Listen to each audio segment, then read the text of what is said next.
So Joe Manchin let the cat out of the bag here, as the old saying goes. He was on a West Virginia radio station, and here's what we learned. Tara Golshin of Huffington Post, she says, Manchin on West Virginia radio saying he knew from the beginning he wouldn't support Build Back Better, but let Democrats negotiate. That he got to his wit's end after staff, either White House or Senate, did something that angered him enough to just come out and say he was never going to get to yes. Never going to get to yes. Never. So the first obvious point, you can't let him off the hook for this. The first obvious point is Joe Manchin's a liar. He is a liar by his own admission. The whole time, oh, we'll get it done. I agree to the framework. There were reports that behind the scenes, right before he came out and said, I'm a no on this, he actually proposed a plan to Biden that was $1.8 trillion. Now, I don't know if that's true, but what I do know is what he said publicly. And what he said publicly is, look, we'll work it out. Take my word for it. So Joe Manchin is a disgusting, brazen liar. He likes the attention, and he likes the look of the fight with the left because that does help him in West Virginia.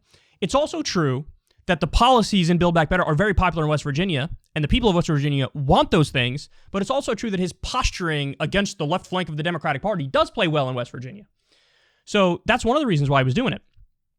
But ultimately, what he's saying here is, I was always going to serve my donors. I was always going to look out for my bottom line. The Intercept had a great article, Joe Manchin's Dirty Empire.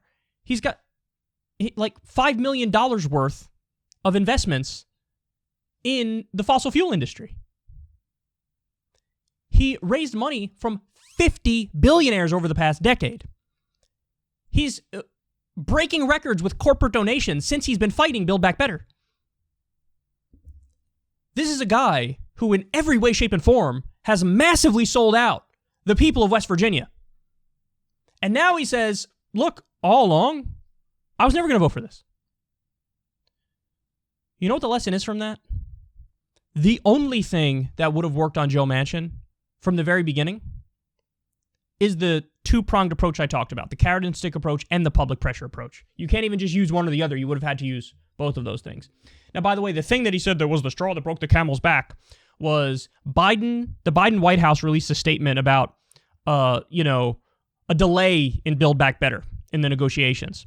And they warned Manchin beforehand, look, we're going to mention you by name because you're the reason for the delay. You're one of the reasons for the delay. And Manchin was like, don't you dare do that. And then the statement was released and it had Manchin's name in it. And he was like, that was when I was like, that's it. It's it. I'm not negotiating anymore. So just that little barely touching him, barely laying a glove on him, he flipped out. The other time he flipped out in the negotiation was when Bernie Sanders wrote an op-ed in West Virginia newspaper where he called out Manchin. Apparently behind the scenes, Manchin was furious about that. So you're touching a nerve there when you do that. You're touching a nerve. So what would have been the path? You have to make him do what you need him to do. You clearly cannot leave it up to him because he's going to serve his donors. He's telling you, I was never going to vote for this shit. Oh, really? Oh, really? You're never going to vote for it. What if we hold rallies in West Virginia and we have posted all over the place, corrupt Joe Manchin? What if we do that? What if we run ads all over West Virginia calling you corrupt Joe Manchin and listing the things that are super popular in West Virginia that you are opposed to? Listing the fact that you've taken money from 50 billionaires. Now, by the way, this strategy was also contingent upon Biden doing it when he was still popular. But of course, he blew all of his goodwill and became unpopular. And now Manchin still has a higher approval rating in West Virginia than Biden did. So even now, at this late date, the strategy wouldn't even work anymore. But when you have the bully pulpit, there's a reason why they call it the bully pulpit. You can bully people from there if you're the president. You can twist arms to get your agenda done. Ask FDR, ask LBJ. They know, they did it. So you could have ran ads all over West Virginia calling him corrupt Joe Manchin, listing the things that he's blocking. You could have ran ads talking about the 50 billionaires he raised money from. You could have done that. You could have called him into your office and said, Joe, I don't want this war. Joe, you think I want this war with you? That's the last thing I want. Look, I'm going to make you a deal you can't refuse. If you vote for this bill, you're a hero. You'll go down in history. There'll be a statue to you in West Virginia. We'll give you double the amount of infrastructure money than what you're already getting. I'll give you a position in my administration or a family member position in my administration. We will publicly herald you as a hero. If you don't do what we want you to do and what the country needs you to do, what this democracy depends on, these policies that are very popular, well, I can't say you won't end up behind bars. I got my DOJ, Merrick Garland, and he's hot on your ass right now, dog. He's looking at you. He's looking at your EpiPen price gouging daughter. Joe, how you going to let your daughter do something like that? She's caught on email, dead to rights, talking about how do we come up with an excuse to jack up prices for EpiPens? This stuff is illegal. What are you doing? There are real crimes committed by Joe Manchin and Kyrsten Sinema, conflicts of interest, corruption, his daughter involved in that. You think Joe Manchin wouldn't vote for a bill to save his daughter's life, to save his own life? Especially if your options are either that or you're a hero. You needed this two-prong approach to get Manchin on board because clearly he just said, look, I was never going to be for it. Oh, really? Well, I'm the president of the United States, motherfucker. I got some tricks up my sleeve, bitch. That's how you had to handle it. They didn't handle it like that. They were backslapping and calling him JoJo. Nobody's putting any public pressure on him. Nobody's giving him any carrot or stick approach. And now he gets his way. He gets his way.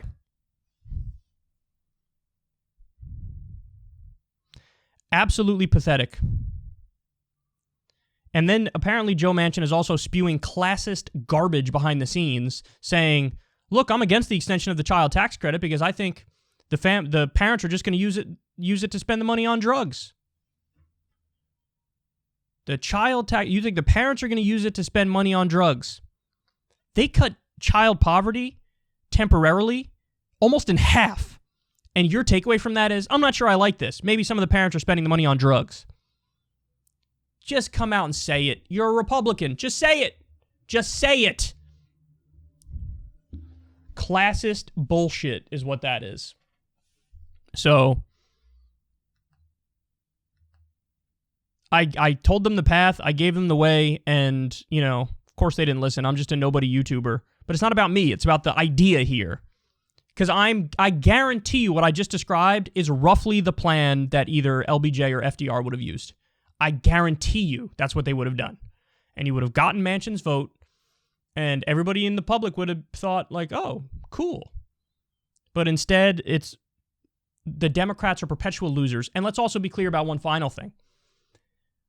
The reason why they wouldn't use that approach anyway is because I think Biden, Pelosi, and Schumer never wanted a $3.5 trillion reconciliation bill. They wanted like a $1 trillion or $900 billion deal. They wanted a more slimmed down package. So since that's their politics, since that's what they wanted, they thought, oh good, Manchin will be our excuse that we only get $1 trillion or $900 billion. So in other words, they wanted to let Manchin do his whole tap dance, but at the end of the day, they thought Manchin would come to the table and agree to about $1 trillion. And they'd be like, great, that's actually what we wanted. What they didn't bank on is him being against anything. So there you have it. Joe Manchin, colossal liar, massively corrupt. And to the media, don't pretend this is ideological on his part. Don't pretend he's just a principled moderate. He's doing it for his donors. He's doing it for the money. He's doing it for his own bottom line. It's got nothing to do with representing West Virginia, because West Virginia is just different. We showed you the polls. Build Back Better was so popular, even a majority of Republicans in West Virginia supported Build Back Better. But, of course, they'll continue to propagandize you and not tell you the truth, as they always do. Ever since Adpocalypse, when YouTube defunded all independent news and politics overnight, we haven't trusted them. We know they can pull the rug out from underneath us at any time. If you enjoy this content, please consider tipping $1 or $2 per month on the Secular Talk Patreon. Link in the video description box below. Thanks for your support.